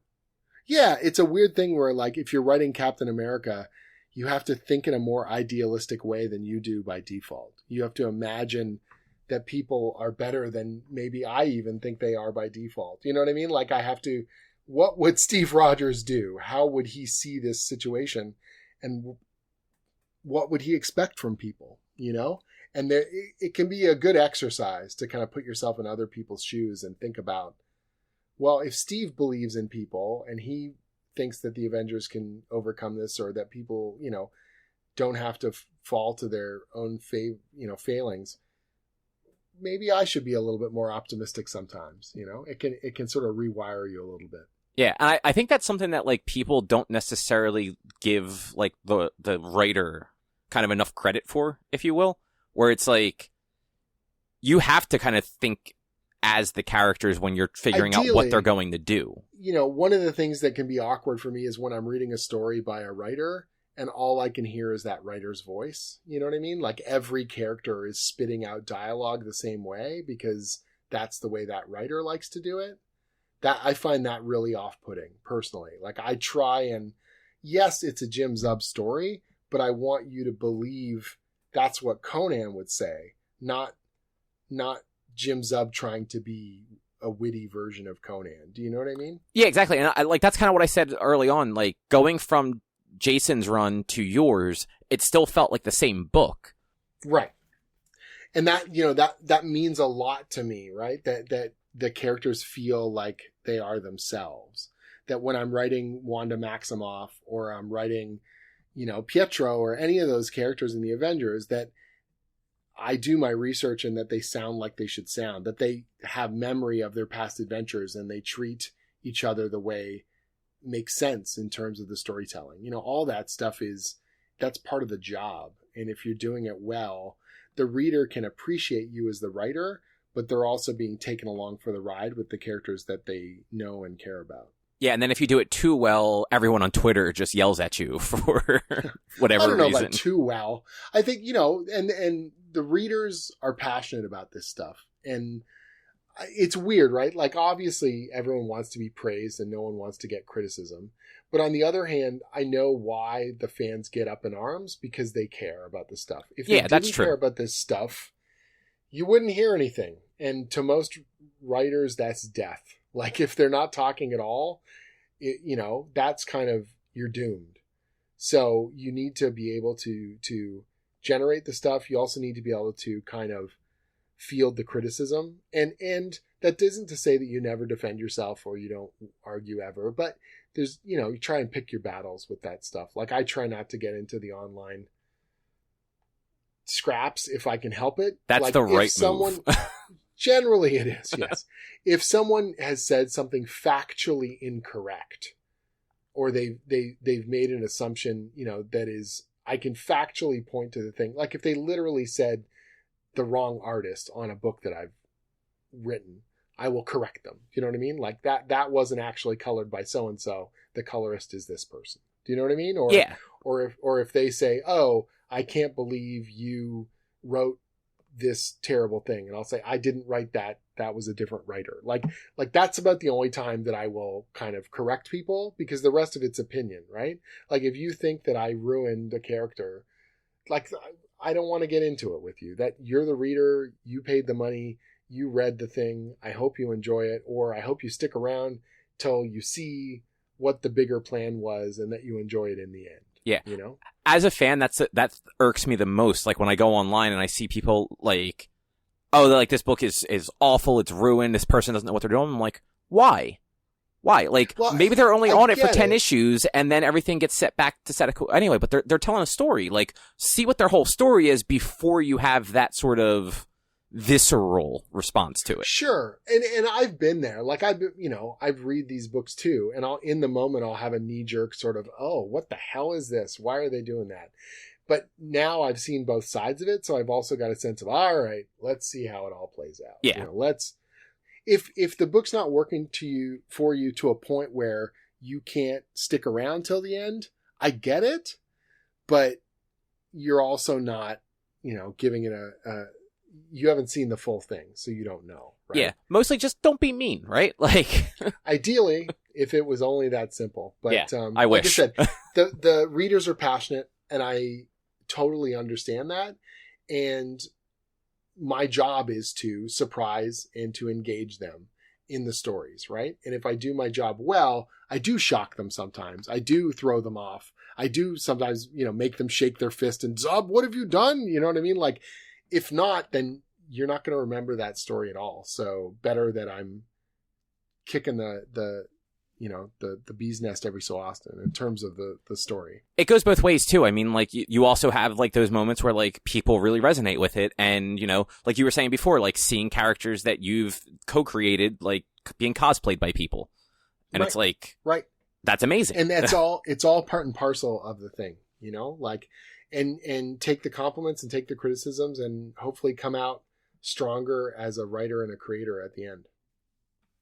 That's probably a good note. Yeah, that's a good note to end on. Yeah. Is there anything that you want to sort of like promote? I know like you have Conan going on right now. You have Avengers coming up. You have a Patreon that you like do tutorials probably aren't the right word for it, but like you kind of get into your creative process. Yeah. At jimzub.com, I've got obviously promoting all my upcoming books, but I also have a series of like 40 plus free articles about how to make comics. So how to pitch stories, how to write scripts, how to work with editors and find artists and all that sort of stuff. Just stuff that I didn't see a lot of resources for when I was getting my start. And then if people want to do a deeper dive, my Patreon's there. And for the price of a fancy coffee, you can dig through 250 plus scripts and pitches that I've done from over the years from just about every company to see how a story evolves from an initial concept through to finished published version. And that's there for people. And when people tell me that they've enjoyed those resources and they've gotten a lot out of them and they've made their own stuff, that is the best compliment that I can get. Otherwise, I'm writing Conan the Barbarian. Our big anniversary issue 300 comes out in September. In August, Avengers Tech-On #1 comes out, which is this big crazy collaboration with Bandai Japan and Marvel. I've also got the first book I'm doing over at Vault. So they've been doing books with Vampire the Masquerade based on the popular tabletop role-playing game. And I get to bring werewolves into the mix with the World of Darkness Crimson Thaw event that starts up in September as well. So you've got a busy fall, it sounds like. I mean, typically this is kind of my normal schedule. I'm usually doing 3 to 4 books a month. And so this is, it's kind of the standard, but they're all really cool. Not that they aren't normally, but these are particularly cool projects. Stone Star is out in trade paperback next week when we're recording this. So that will be early July. And that's a creator-owned book that I did at Comixology, but that's stuff from like a year and a half ago, and just now finding its way into print. Okay. So it's a bunch of different projects on the go. And then I've got a couple more that are in development, pitches that I'm putting together. And, it's a constant process where as you're finishing one project, the next sort of thing is ramping up, but it won't be announced for several months. So you're always in this kind of development phase or secret phase or all kinds of cool stuff. Yeah, you're sitting there like, man, I'd love to talk about this with people, but I can't. Like, right. It's not announced yet. It's like in 6 months. Yeah. Because, for example, you were asking about lead time, like the Bandai book, because we were working with the toy company, we had to be done further in advance. So like Avengers Tech-On doesn't come out till August. I'm done writing it already, all 6 issues. Oh, wow. And that 6th issue won't come out till January 2022, but I'm already done.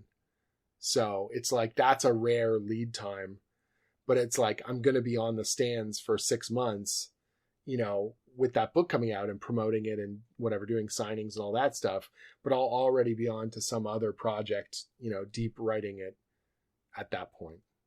Oh, wow. Do you have any shows that you're going to be going to anytime soon? I know conventions are happening again.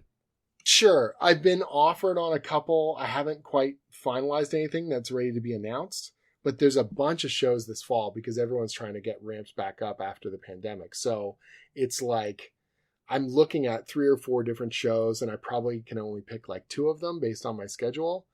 I've also got an out-of-town comic shop signing that I had promised even before the pandemic that I will follow up on, and just stuff like that. So I am going to be ramping up appearances for the first time since late 2019, which is surreal and exciting at the same time. Yeah, getting on a plane again, right? yeah, it's going to be weird. Cool. Well, again, thank you so much for being here tonight. My pleasure. I hope your listeners get something good out of it, and that they feel like they know a little bit more about how the sausage gets made. And like, definitely go check out Conan. Go also read Wayward. I know it's over, but like, it's a really good book. Go buy it and read it. I've been so happy that because it's all available in trade and on digital, we still get a lot of new people coming on board and telling us how much they love the series. So, which is awesome. Well, if you'd like to find more of our content, you can head over to www.one-quest.com. You can also help us out by going to patreon.com/onequest. If you can't support us there with dollars, you can always subscribe to us on your favorite podcast platform. Apple Podcasts, Google Podcasts, Spotify, Stitcher, Amazon Radio. We're on all of them. You can find us on Facebook, Instagram, Twitter. We're at @one_quest. And our email is social@one-quest.com. Right? Thank you for listening. Bye.